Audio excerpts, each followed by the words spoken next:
avant la proclamation de la renaissance de l'État kabyle et de la naissance de la République fédérale de Kabylie.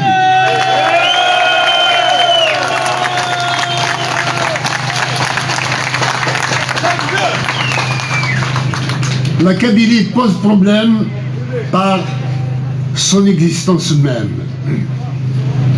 On essaye de les humilier au maximum.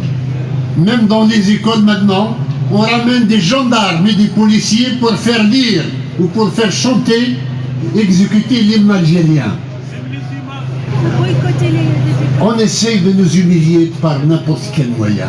Mais un peuple fier et indomptable que nous sommes se moque des apparences et du cinéma que le pouvoir algérien veut monter pour montrer au monde que les Kabyles sont algériens. Non, la Kabylie n'a jamais été algérienne et l'Algérie ne sera jamais kabyle et la Kabylie sera séparée de l'Algérie parce qu'elle n'en a jamais fait partie. Et nous sommes là, en tant que MAC, en tant que gouvernement provisoire kabyle, à faire vivre et revivre la Kabylie libre et indépendante dans le concert d'une nation à l'ONU.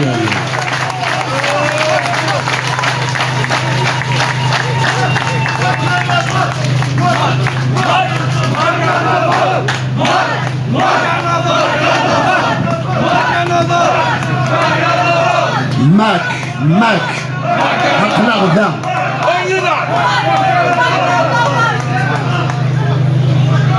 tout est fait pour terroriser les Kabyles à travers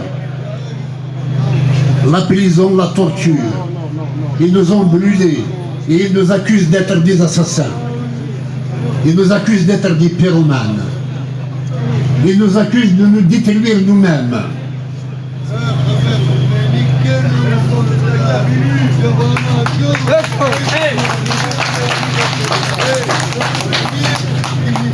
Nos artistes sont exilés.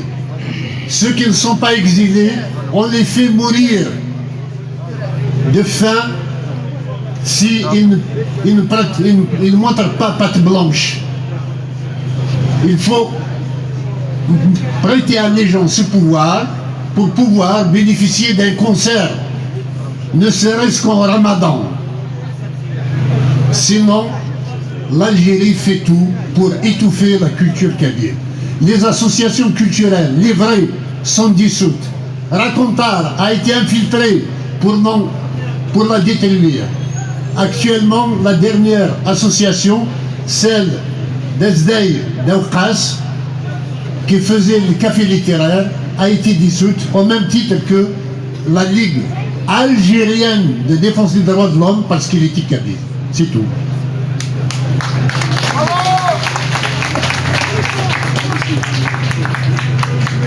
Les militaires kabyles ont tous été envoyés à la retraite ou tués ou emprisonnés.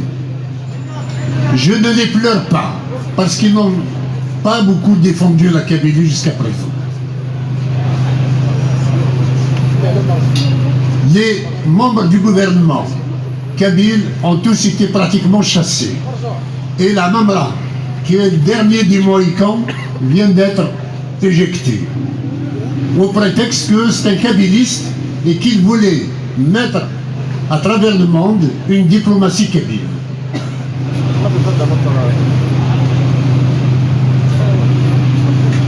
En tout état de cause,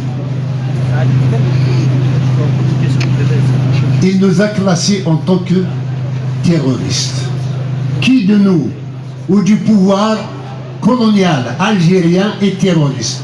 Que le monde entier témoigne. Qui est terroriste d'entre nous? Le pouvoir algérien ou nous? L'Algérie est terroriste. L'Algérie criminelle. L'Algérie assassin. Nous sommes quand même, ces derniers temps, heureux que des voix commencent à s'élever du milieu même des militaires algériens pour dire qu'il y a une injustice flagrante a classé le MAC en tant qu'organisation terroriste. Nous saluons ces voix, même s'ils ne sont pas de leur camp, ils ne seront jamais du nôtre.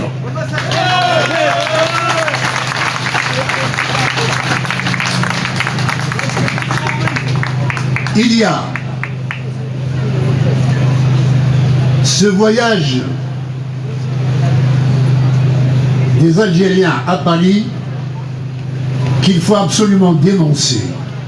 Nous écrirons une lettre aux instances françaises pour dire qu'ils accueillent un terroriste, un criminel, un tueur, un assassin, un menteur,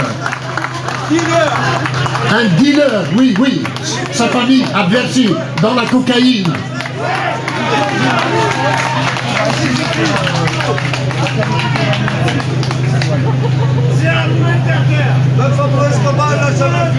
Il faut absolument que nous réussissions à faire entendre la voix de la Kabylie et que la France change sa position vis-à-vis de la Kabylie. Parce que la France n'a pas écouté la Kabylie.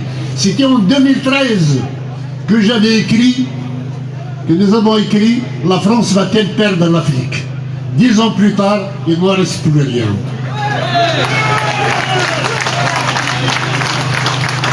Nous le disons et nous le répétons. Si la France veut reconquérir son aura, sa place de partenaire privilégié de l'Afrique, francophone notamment, il lui faut s'atteler à avoir l'ambition de nouveau, à reformater le monde pour refaire ce qu'ils ont mal fait.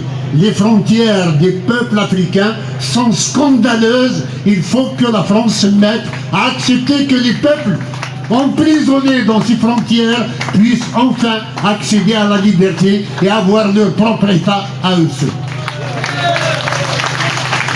Merci pour l'IGEM.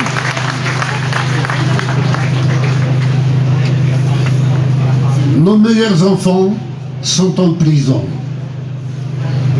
Nous leur devons respect, soutien. Merci Abdié. Nous avons adressé des mémorandums à toutes les instances internationales qui se battent pour les droits de l'homme. Nous avons eu des résultats. Nous sommes intervenus dans le cadre de l'examen périodique universel à Genève et nous avons remporté la partie puisque tous les pays de la liberté ont dénoncé la répression et l'article imbécile du code pénal algérien qui est 87 bis. Nous remercions Amnesty International de continuer à travailler sur le dossier de la Kabylie et j'espère que nous aurons des résultats assez rapides. Nous saluons aussi la prise de position de l'Amérique, de M. Blinken qui a dit que le MAC n'est pas terroriste et ses actes ne sont pas ceux que l'Amérique considère comme étant des actes terroristes. Et l'Algérie, toute honte bue, a écrit à l'ONU dans le rapport final que l'ONU n'a pas une définition exacte du terrorisme, donc nous nous permettons d'avoir la nôtre.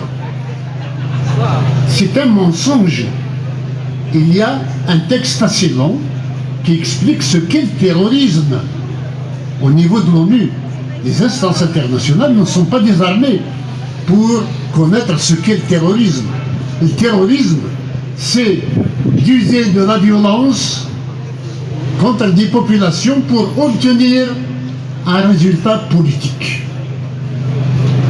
Et c'est ce que fait le régime algérien en nous brûlant, en nous mettant en prison, en laissant nos patients mourir de Covid et leur refuser la livraison de l'oxygène et même des équipements que nous avons achetés ici en France pour les envoyer en Kabylie. C'est ça le terrorisme. Tout cela pour soit nous amener à prendre le baquet, à prendre les armes, Et à ce moment-là, nous aurions légitimé le terme, la classification en tant que terroriste, et nous aurions légitimé des massacres et des pogroms en Kabylie, ou alors, au lieu de nous amener à cela, nous amener à renoncer à la revendication du droit à l'autodétermination. Il n'a obtenu ni le premier résultat, ni le second. Nous l'avons mis en échec. Il n'y a que la table des négociations qui reste pour le pouvoir algérien, et ces négociations se feront avec les auspices internationaux, sous les auspices internationaux, de telle sorte que le monde entier soit témoin que seul le droit à l'autodétermination démocratiquement exercé par le peuple kabyle sera en mesure de déterminer l'avenir de la Kabylie. Chers amis, après la Constitution, je vous ai annoncé ce qui va venir, notamment son adoption, la proclamation d'une République fédérale de Kabylie. Il y a actuellement également un projet de loi qui vient d'être voté par le Parlement kabyle et qui consiste en la mise sur pied d'un comité, d'une commission de la décolonisation, et qui va mettre sur pied elle-même un comité international pour la décolonisation de la Kabylie. Nous appelons les sommités du droit international à soutenir cette initiative de telle sorte à montrer au monde que la Kabylie est pionnière en matière de démarche politique dans la mesure où il s'appuie sur le droit et rien que le droit, et en empruntant la seule voie pacifique sans passer par la quête de la violence. La Kabylie